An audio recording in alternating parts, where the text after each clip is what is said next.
Yo escribo desde que me acuerdo, ¿sabes? Como que siento que algunas veces como que la gente me pregunta que cómo hice para decidir empezar a escribir y lanzarme a hacerlo y no es como, o sea, yo escribo desde siempre, ¿sabes? Es algo que ha ido muy paralelo con la música. Y digamos que yo creo que la diferencia es que como que no me sentía lo suficientemente tranquilo ni satisfecho ni con mi estilo ni con lo que había escrito como para pensar eventualmente en publicar algo. Pero hace como 3 o 4 años en la universidad, yo estudié en la Universidad de los Andes acá en Bogotá, vi un curso, un taller de narrativa con una profesora que se llama Carolina Sanín, que es una profesora, una escritora muy importante acá en Colombia. Y ese curso a mí me cambió la forma de pensar sobre la literatura y de escribir, y en ese fue en el taller en el que yo escribí dos de los cuentos del libro Tokio y Ahogado en un vaso de agua, no, Tokio, de hecho. Ahogado en un vaso de agua salió un poco después. Pero digamos que con esos dos ya los tenía y me gustaba mucho lo que estaba pasando. Digamos que yo decía, ok, de acá puede salir algo, de acá puede salir algo interesante. Y hace un poco más, hace como 2 años, eh, digamos que aparecieron un poco como por suerte, digamos, la posibilidad de publicar con Penguin. Dije como, bueno, ok, este es el momento en el que voy con todas, ¿sabes? Como que vamos a hacerlo, vamos a sacar esto. Y digamos que fue un trabajo muy bonito. eh, yo creo que fue como 1 año y 8 meses que me demoré escribiéndolo, eh, y editándolo, que yo siento que fue además como la parte a la que no, a la que nunca había hecho, ¿sabes? Como realmente sentarme a editar un libro y tener lectores y tener 3 lectores con los que tenía reuniones de 8 horas para revisar y rehacer versiones de los cuentos. Entonces fue un trabajo súper bonito, o sea, yo creo que nace un poco como de lo extraño. O sea, yo siento que mi relación con mi ciudad es una relación particular, ¿sabes? Como que la amo, pero al mismo tiempo siento que hay cosas que detesto de ella. Y creo que un poco como en Latinoamérica, creo que es una ciudad que detrás, como que tras bambalinas, cuenta una historia mucho más oscura de lo que muchas veces uno ve. Y me gustaba como pensar en jugar en ese intermedio, ¿no? Entre lo que se ve y lo que no se ve, entre la historia del día a día de la gente y como ese bagaje de conflicto armado tan oscuro que tenemos los colombianos, y cómo tratarlo, ¿no? Que esa también era la pregunta, cómo tratarlo, cómo hacer un tratamiento de la violencia de forma estética, que no sea la violencia por la violencia, sino digamos que la violencia enmarcada en reflexión y enmarcada, digamos que en una estética particular. Siento que sí, no, o sea, no porque creo que ese es mi humor, o sea, el humor que está en el libro, como ese humor más negro, es mi tipo de humor, ¿sabes? Como que a mí me da mucha risa ese tipo de cosas, y como que la mala suerte me da risa y la superstición me da risa, ¿sabes? Y la gente preocupada porque le pasaron el salario en la mano, me da mucha risa, ese tipo de cosas, como que ese es mi humor. Sin embargo, sí creo que como que lograr refinarlo hasta lograr tener una voz, pues por un lado la voz de la mala suerte, que yo siento que es particular, y por otro lado como o sea, lograr contar chistes trágicos, yo siento que no es tan fácil, ¿sí me entiendes? Y creo que en especial porque siento que uno puede caer como en lo ordinario, como en lo grosero, ¿sabes? Como en lo ofensivo en muchos casos, como que siento en lo un poco en lo indolente, creo que también es el peligro que está ahí. Siento que digamos que eso yo creo que lo que pasó también es que, lo que te digo, todos los cuentos están por lo menos en su séptima u octava versión, entonces también como que fue un trabajo muy de ir ajustando, ir ajustando, ir ajustando. Entonces, no sé, recuerdo que había hubo varios chistes que yo escribí mientras, como en los que, como puntualmente, hablaba la mala suerte, que luego quité porque eran demasiado pesados, por ejemplo, ¿sabes? Como que te obligaban, o sea, como que te abrían la posibilidad de que fueran un poquito más malintencionados de lo que siento que en el libro están, ¿sabes? Y creo que poder haber refinado eso, para mí ese fue como el reto del tono, ¿sabes? Porque el resto yo creo que es una descripción que sí es muy, que siento que es como el estilo de descripción es un estilo que yo siento que he desarrollado a punta de hacerlo, ¿sabes? De darle y darle. En cambio, siento que el del humor sí fue un reto como consciente que tuve, en el que me tocó sentarme y decir como, bueno, ¿cómo contar esto bien? ¿Cómo lograr este tipo de humor bien? O pues también como lo pueda. Las ilustraciones, el diseño tipográfico, la carátula, la contraportada, las guardas, todo. Todo el diseño es mío. O sea, digamos que eso fue bonito trabajar con Penguin, me dieron como carta blanca realmente para hacer lo que yo quisiera. Entonces todo es mío. Y digamos que justo eso que mencionas, como esos juegos tipográficos, entonces que el ascensor baja así, pero la escalera baja así, ¿sabes? Que cuando las cosas se estiran, pues la letra se estira. Como que para mí, no sé, siento que eso como que resalta un poquito la necesidad del libro como objeto para mí, ¿sabes? Como que siento que es algo que yo quería hacer, como quería llevarlo más allá. Como muchos de mis referentes en la literatura tienen juegos tipográficos de una u otra manera, la poesía experimental europea del siglo XX también es como siempre me ha parecido muy llamativa por eso, ¿sabes? Y como que, y creo que eso era algo que tenía muy claro desde el principio, que quería tener juegos tipográficos, que quería tener narraciones múltiples, polifonías, ¿sabes? Y creo que fue muy bonito porque siento que es lo que te digo, Penguin realmente me dejó hacer lo que yo quisiera y eso como que lo agradezco mucho, ¿sabes? Creo que es una oportunidad que no es común entre los escritores que te dejen hacer el libro que tú quieras la primera vez, ¿sabes? Y lo agradezco mucho. O sea, creo que le saqué el jugo, creo yo. Fue como que una de las cosas que uno, o sea, cuando tú haces una colección de cuentos, por lo general el orden, digamos que es como el orden en un disco, ¿sabes? Como las canciones, que es como el orden en el que la gente las va a oír y chévere que oiga unas porque son más fuertes que otras en un cierto orden, pero ya, cuando uno decide interconectar los cuentos, entonces ahora tienes como que se agrega un tema de coherencia, ¿sabes? Como de, si tengo un cuento de segundo haciendo referencia a un cuento que está de décimo, pues se va a perder la referencia, ¿sí me entiendes? Entonces también poderlos organizar de tal forma en que las referencias más importantes estuvieran al principio, que los cuentos más fuertes también estuvieran al principio, cómo organizar las referencias entre cuentos también para que las conexiones tuvieran sentido. Y de lo que me di cuenta en ese trabajo fue de que había más de una forma de leer una colección de cuentos interconectados, ¿sabes? Porque tú la puedes leer, digamos que priorizando la trama, ¿sabes? Como que la trama sea lo que hace que los cuentos se organicen. Entonces, digamos que eso no necesariamente es en orden cronológico. Y luego también está el orden cronológico, que al final son estos intermedios que yo meto ahí también es para después decir a la gente como, si usted quiere, usted lo puede organizar en orden cronológico y leerlo en un orden cronológico, si le interesa. Que siento que eso es algo que me parece chévere porque creo que lo que uno entiende es distinto, la forma en la que se ve es distinto. Siento que además yo siempre he tenido como un tema con que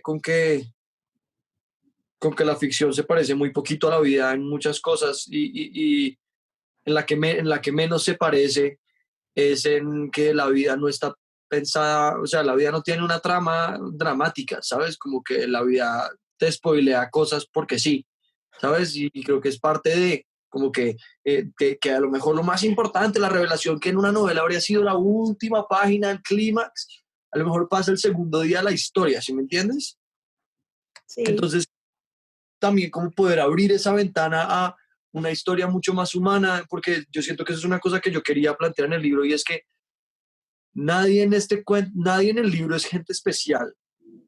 No hay héroes, ¿sabes? No hay gente con capacidades extraordinarias, ¿sabes? Como que es gente normal a la que le pasan cosas y es gente normal a la que le pasan cosas que a lo mejor no son tan normales, pero que no les pasa porque sean ellos. Le podría haber pasado a cualquiera y yo siento que eso en parte es como lo que yo quería tratar de tocar, como la gente normal y la gente cualquiera de mi ciudad, ¿sabes? Y abrir una ventana a cómo habla la gente de mi ciudad, por ejemplo, ¿sabes? Por dónde se mueve. Y creo que y eso me gusta mucho más que crear héroes y demás, como que siento que es una forma mucho más genuina de como darle valor a la gente del día a día, ¿sabes? No tiene que ser un héroe para que te interese, te identifiques. ¿Cómo ponerlo? Es que yo siento que hay un tema importante con la mitología, por ponerlo de alguna manera, en Colombia, ¿sabes? Como que uno de mis grandes referentes es la literatura japonesa y la cultura japonesa, como que yo soy ávido lector de manga, veo mucho anime, leo mucha literatura japonesa, en parte porque siento que los japoneses, de una u otra manera, por lo menos escritores como Haruki Murakami, que son escritores modernos, digamos que yo siento que al final son un poco los que continuaron con el legado del realismo mágico latinoamericano, ¿sabes? Creo que a mí el realismo mágico latinoamericano como que me gusta mucho y disfruto mucho con Gabriel García Márquez y demás, pero como que siempre he tenido un tema con que no siento que se tomen lo suficientemente en serio las cosas extrañas que pasan en sus historias, ¿sí me entiendes? Como que, sí, alguien como que flotó y se flotó hasta el cielo y se fue en Señales de Soledad y entonces hay un río de una gota de sangre, ¿sabes? Como que hay cositas que te marcan ese realismo mágico, pero siento que esas cositas nunca se toman lo suficientemente en serio. Y siento que eso es una cosa que sí pasa en libros como los de Murakami, que es mucho más un realismo alterado que un realismo mágico, ¿sí me entiendes? O sea, estás jugando mucho más con la pregunta de no estoy seguro de que esto, no te puedo decir que esto no pasó, no te puedo asegurar que esto no pasó, que siento que es un poco más jugar a la duda, ¿sabes? Y digamos que parte también de lo que yo quería jugar digamos que a partir de todas estas influencias japonesas, es que yo siento que los japoneses tienen una cosa muy sorprendente, que es muy rara, y es la capacidad de haber podido fusionar realmente todo su pasado místico, histórico, espiritual, con una realidad hipermoderna, hipercapitalista, ¿sabes? Y como esa intersección entre los dos, entre esos dos mundos me llama mucho y digamos que en Colombia a nosotros nos arrancaron nuestras raíces ancestrales, ¿sabes? Como que siento que cuando, por ejemplo, yo estoy en México tocando, como que se hace muy evidente que, digamos que si bien es cierto que también, digamos que fue una colonia española y hubo mucho sufrimiento y muchos problemas, igual como que hay un patrimonio material que te recuerda constantemente que hay gente, ¿sabes? Como que, digamos, el nombre del país hace referencia a eso, ¿sabes? Como que la bandera, como que es una cosa que está muy, se siente, está a flor de piel.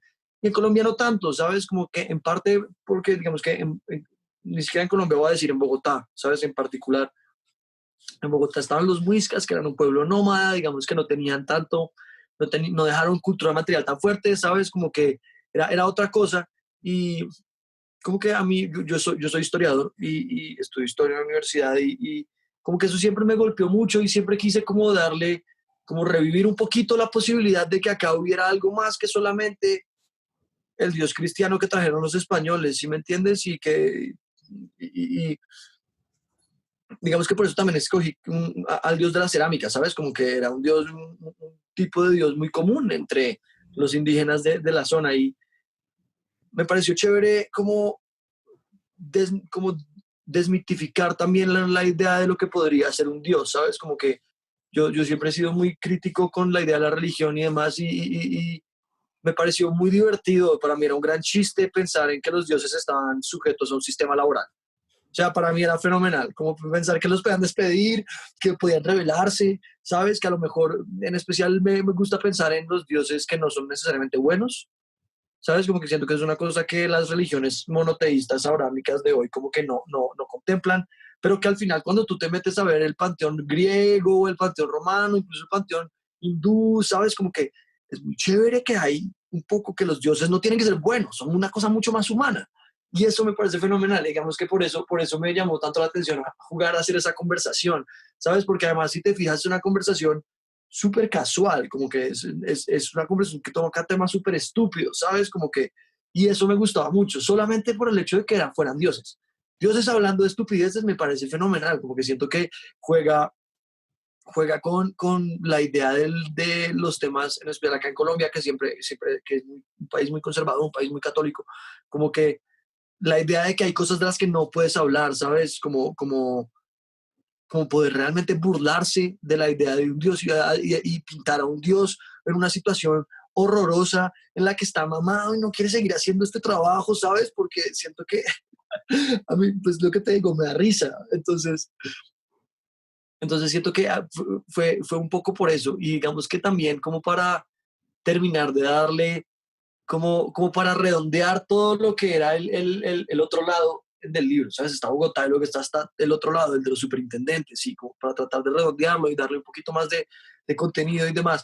Yo debo aceptar que ese es el cuento que más dudé si poner o no en el libro.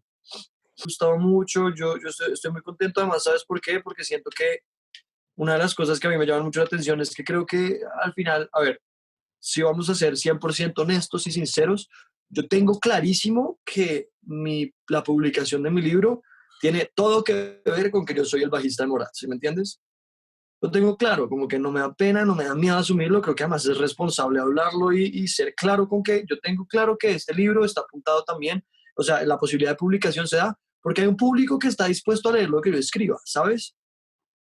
Y creo que eso es una cosa que es compleja porque, digamos que yo como lector, como que siempre tuve, como que no te voy a decir mentiras, como que para mí siempre estos libros que eran porque alguien más que tiene un público de otro lugar viene a escribir, como que siempre me causaron cierto conflicto.